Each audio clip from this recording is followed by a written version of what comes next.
Salut les futurs esthètes! Je vais vous montrer comment rédiger votre dossier de vente. Et pour obtenir le guide complet, qui est complètement gratuit, il suffit de vous rendre sur mon site internet www.esthétiquelibre.com, puis dans le menu, cliquez sur blog et enfin sur l'article le dossier de vente au CAP esthétique.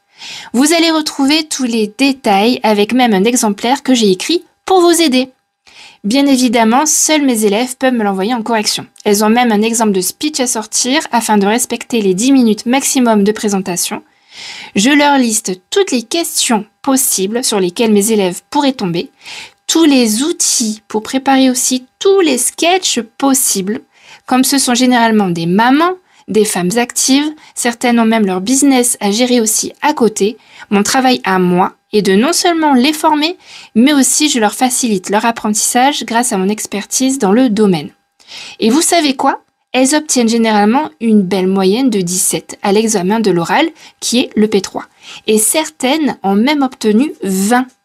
Un 17 ou un 20 COEF4 assure grandement l'obtention du CAP esthétique. Si vous me suivez, vous le savez déjà, pour mieux appréhender et comprendre les cours du CAP esthétique, il suffit de vous abonner. Bref, on est là pour le dossier de vente. Il n'est pas du tout difficile à rédiger, mais il faut respecter certaines consignes. Pour commencer, il ne doit pas dépasser 7 pages. Une pour la page de garde, une pour le sommaire et seulement 5 pages pour le contenu principal. Dans ces 5 pages, la première partie où vous allez présenter l'entreprise ne doit surtout pas dépasser 2 pages. Les photos incluses. Vu que la police doit être de 11 ou de 12 et qu'il faut des photos pour illustrer votre présentation, ce sera dans le contenu qu'il faudra être clair et concis. La seconde partie ne doit pas dépasser 3 pages. Là aussi, on serait tenté de les dépasser selon l'établissement, mais avec mon guide, vous serez largement dans les 3 pages. Vous devrez ici présenter les techniques de marchandisage, c'est-à-dire tous les moyens permettant de mettre en valeur les produits mis à la vente et ou les prestations proposées, comme la manière dont tout est disposé, le type d'implantation, les différents moyens publicitaires, etc. Sans oublier la promotion d'un produit ou d'une prestation que l'établissement a proposé.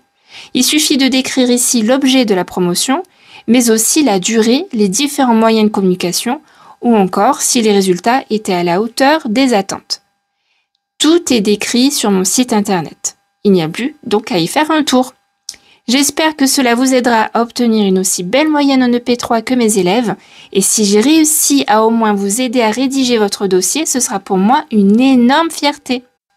Et je vous dis à la prochaine!